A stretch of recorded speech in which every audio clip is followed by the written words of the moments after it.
راتوں کو پہرے دیے جا رہے ہیں، راتوں کو خبرگیری کی جا رہی ہے۔ مدینے کے باہر ایک خیمہ ملتا ہے، چند بچے ملتے ہیں جو رو رہے ہیں، ایک عورت ہانڈی چڑھا کے ڈوئی پھیر رہی ہے۔ پوچھتے ہیں بہن یہ بچے کیوں رو رہے ہیں؟ کہ یہ بھوک سے رو رہے ہیں۔ ہانڈی میں کیا ہے؟ پانی، کچھ بھی نہیں۔ کیوں چڑھایا ہوا ہے؟ بہلانے کے لیے، سو جائیں گے روتے روتے۔ میرا اور عمر کا اللہ کے ہاں فیصلہ ہوگا۔ تو عمر کی ہچکیاں بن گئی کہ عمر کو بہن تیرے حال کی کیا خبر؟ کہ پھر ہمارا بادشاہ کیوں بنا ہے؟ اگر ہمارے حال کی خبر نہیں لیتا تو ہمارا خلیفہ کیوں بنا ہے؟ پر لگ گئے، بیت المال سے سامان نکالا، بوری بھری، سر پہ اٹھائی، کمر پہ اٹھائی۔ غلام اسلم نے کہا میں اٹھاؤں؟ کہ قیامت کے دن بھی میرا وزن تو اٹھائے گا۔ اسی طرح بھاگے ہوئے آئے، پنیر نکالا، آٹا نکالا، گھی نکالا، شہد نکالا، ڈال کے ہانڈی میں نیچے آگ، خود دھواں، گیلی لکڑیوں میں پھونکے مار مار مار آگ جلائی، حلوہ تیار کیا، پھر پلیٹوں میں ڈال ڈال کے بچوں کو کھلایا۔ وہ عورت کہنے لگی کاش عمر کی بجائے تو خلیفہ ہوتا۔ تو یہ نہیں کہا کہ میں ہی عمر ہوں، میں ہی عمر ہوں۔ فرمایا جب کل تو امیر المومنین سے ملے گی تو مجھے بھی وہیں دیکھ لے گی، مجھے بھی وہیں پالے گی۔ پھر وہاں بیٹھ کے دیکھتے رہے، اٹھ کے چل دیے۔ بچے ہنسنے لگے، کھیلنے لگے، تو اپنے غلام سے فرمایا میں نے انہیں روتا دیکھا تھا، میرا جی چاہا میں انہیں ہنستا بھی دیکھوں۔ 22 لاکھ مربع میل پہ اسلام پھیلا کر حکومت اس سے بھی بڑے علاقے میں لوگوں نے کی۔ چنگیز نے اس سے زیادہ فتوحات کی، محمود غزنوی نے اس سے زیادہ کی، سکندر تیمور نے اس سے زیادہ کی۔ پر فتوحات کر کے یوں خدمت کر رہا ہو، پانی بھر رہا ہو، اونٹ چرا رہا ہو، امامت کرا رہا ہو، 14 پیوند لگے کپڑوں کے ساتھ خلافت کے تخت پر بیٹھا ہوا ہو، یہ دھرتی میں پھر کوئی نہیں آئے گا۔ ہے نماز میں خنجر لگا، نماز پڑھاتے ہوئے 27 ذوالحج، 27، 28، 29 یکم کو انتقال ہوا۔ یکم محرم موت کے آثار گہرے نظر آئے۔ بیٹے کو بلایا کہ بیٹا جاؤ اماں عائشہ سے پوچھ کے آؤ کہ عمر اپنے ساتھیوں کے ساتھ دفن ہونے کی اجازت چاہتا ہے۔ امیر المومنین کے لقب سے بات نہ کرنا، عمر کہنا، عمر، اب میں امیر المومنین نہیں رہا۔ جب وہ پوچھنے گئے تو حضرت عائشہ رو رہی تھیں۔ انہوں نے عرض کیا اماں جان میرا باپ اپنے ساتھیوں کا پڑوس چاہتا ہے۔ انہوں نے فرمایا یہ جگہ تو میں نے اپنے لیے رکھی تھی، لیکن اگر عمر چاہتے ہیں تو ان کو مجھ پر فضیلت ہے، میں ان کے لیے دستبردار ہوں۔ انہوں نے واپس آ کر خوشخبری سنائی، مبارک ہو اجازت مل گئی۔ کہ نہیں شاید میرے شرم میں اجازت دی ہو، جب مر جاؤں تو مجھے دوبارہ دروازے کے سامنے رکھ کر پھر جا کے پوچھنا، اس وقت اجازت ملے تو پھر لے جانا، ورنہ مجھے بقیع کی طرف لوٹا دینا۔ اتنے میں حضرت علی آئے، پریشان دیکھا، عمر کیوں موت سے ڈر گئے؟ کہ نہیں موت کے بعد کی گھاٹی سے ڈر رہا ہوں۔ کہ ڈرو نہیں، میرے ان کانوں نے سنا ہے اور اتنی دفعہ سنا ہے کہ میں گن نہیں سکتا کہ اللہ کے نبی فرمایا کرتے تھے ابو بکر اور عمر جنت کے بڑی عمر کے لوگوں کے سردار ہیں۔ آپ نے فرمایا تو اس بات کی گواہی دے گا؟ کہ میں بھی دوں گا، میرا بیٹا حسن بھی دے گا۔ امام حسن بھی ساتھ تھے۔ کہ میں بھی دوں گا، میرا بیٹا حسن بھی گواہی دے گا۔ پھر بھی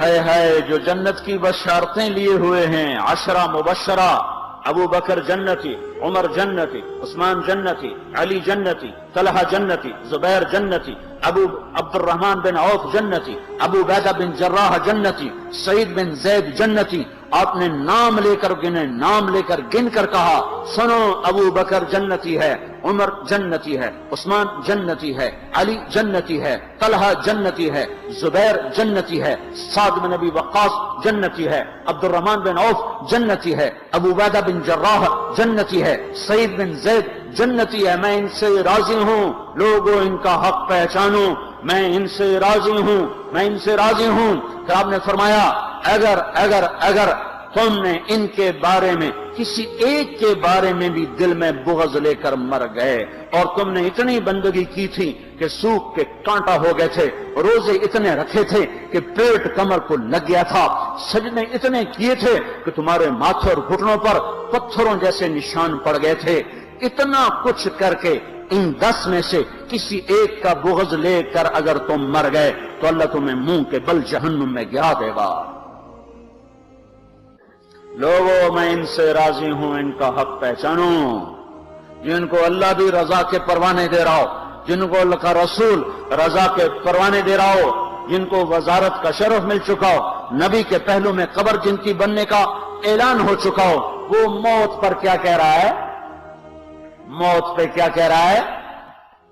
اپنے بیٹے سے کہا میرا سر زمین پہ ڈال دے۔ ان کی گود میں سر تھا عبداللہ بن عمر، تو انہوں نے گود سے ہٹا کر ٹنڈلی پہ رکھ لی، یہاں رکھ لی۔ چلے گئے، کیا کہہ رہا ہوں، کیا کہہ رہا ہوں، سنتے نہیں ہو، زمین پہ ڈال دو۔ تو انہیں زمین پہ ڈالا تو اپنے چہرے کو مٹی میں رکھ دیا اور ایسے ملنے لگے اور کہنے لگے اے میرے رب، اگر تو نے عمر کو معاف نہ کیا تو عمر ہلاک ہو جائے۔ ویل لک یا عمر ولامک ان لم یغفر لک ربک، عمر تیری ہلاکت ہے اگر تیرے رب نے تجھے معاف نہ کیا۔ یہ کہتے کہتے کہتے جان دے دی۔ 22 لاکھ مربع میل میں اسلام کو زندہ کرنے والا، این حالت نماز میں زخم کھا کے گرنے والا، مطلوب مصطفیٰ، وزیر مصطفیٰ، جنت کی خوشخبریاں لے کر پھر موت پر یوں کہہ رہا ہو اے اللہ تو نے معاف نہ کیا تو میرا کیا بنے گا؟ کیا بے طلبی ہے۔ ان کے بیٹے خلافت کے اہل، ان کے بہنوئی سعید بن زید 10 مبشرہ میں سے دونوں کے نام کاٹ دیے کہ یہ 6 ہیں جن سے اللہ کا رسول راضی تھا، جس کو چاہو خلیفہ بنا دو، جس کو چاہو حکومت دے دو، نہ میرے بیٹے کو ملے گی نہ سعید بن زید کو ملے گی۔ کسی نے کہا شوشہ چھوڑا، آپ کا بیٹا بھی تو بہت قابل ہے، اسی کو بنا دیں، تو اسے تو طلاق دینا نہیں آتا، حکومت کہاں سے چلائے گا؟ یہ ایک واقعہ کی طرف اشارہ کیا ہے، اس کے پیچھے ایک واقعہ ہے جس کو انہوں نے یاد کر کے فرمایا وہ تو طلاق دینا نہیں جانتا، وہ حکومت کیا چلائے گا؟ حالانکہ بڑے صحابہ میں عبداللہ بن عمر کا مقام ہے۔ ہے جنازہ صہیب رومی نے پڑھایا، دروازے کے سامنے لا کے رکھ دیا گیا، سب لوگ جنازے کے ساتھ کھڑے ہو گئے، عبداللہ بن عمر اکیلے آگے گئے، دروازے پر دستک دی تو اما جان میرا باپ عمر بن خطاب دروازے پہ حاضر ہو چکا ہے، اندر آنے کی اجازت چاہتا ہے۔ تو عائشہ رضی اللہ تعالیٰ نے اپنی چادر کو اٹھایا تو روتے ہوئے باہر نکل گئیں، پھر لوگ اندر داخل ہوئے، قبر کھودی گئی، قبر کھودتے ہوئے عبداللہ بن عباس بھی قبر کے کھودنے میں شریک تھے، تو کہتے میرے کندھے پہ کسی نے ہاتھ رکھا، میں نے پیچھے مڑ کے دیکھا تو علی رضی اللہ تعالیٰ عنہ کھڑے رو رہے تھے اور فرما رہے تھے مجھے پتا تھا تو یہیں آئے گا، یہاں تیرے سوا کوئی نہیں آ سکتا۔ کہ میں نے ایک دفعہ نہیں کتنی دفعہ میں نے اللہ کے نبی سے یہ بات کا تکرار سنا، میں ابو بکر اور عمر، اس کا اتنا تکرار سنا ہے میں نے کہ مجھے یقین تھا یہیں آئے گا، تو اور کہیں نہیں جا سکتا۔ میرے بھائیو غفلت سے باہر آ جائیں، یہ دھوکے کا گھر، یہ مچھر کا پر، یہ مکڑی کا جالا، یہ دنیا کہیں ہمیں ہلاک نہ کر دے۔ ان لوگوں کو سامنے رکھ کے زندگی گزارو جنہوں نے اللہ کو راضی کیا، اس کے رسول کو راضی کیا، کلمہ حق کو بلند کیا، خیر کے ذریعہ بنے، شر کے مٹانے والے بنے، اور دنیا میں مرنے کے بعد بھی ان کے تذکرے ہدایت کا سامان بنے، ان کے تذکرے روشنی کا مینار بنے۔ ان کے پیچھے چلو، مغرب کے اندھیروں کی طرف مت دوڑو، وہاں تو سورج بھی ڈوب جاتا ہے، مغرب میں تو سورج بھی ڈوب جاتا ہے، اور تمہیں پکار کے کہتا ہے مغرب کی طرف نہ آنا، ادھر اندھیرا ہے، میں یہاں گم ہو گیا، تم کون سا سراغ ڈھونڈنے آئے ہو؟ دوڑو اللہ اس کے رسول کی پاک زندگی کی طرف، اس کے پاک صحابہ کی زندگی کی طرف، جن کو اللہ نے مرنے سے پہلے جنت ہاتھ میں دے دی، جنت کی بشارت دے دی۔ آپ نے کہا ما علی عثمان اللہ یعمل بعدا، تبوک کی لڑائی میں عثمان 10,000 لشکر کا سامان تیار کر کے لائے. تو ہم نے کہا عثمان آج کے بعد تو کچھ بھی نہ کرے تو جنت تجھ پہ واجب ہو گئی. یہ ان لوگوں کے پیچھے چلو. ابو بکر جب تو جنت کے دروازے پر آئے گا تو 8 دروازے تیرا استقبال کریں گے. ہر دروازے کی تمنا ہوگی ابو بکر میرے اندر سے گزر جائے، میرے اندر سے گزر جائے.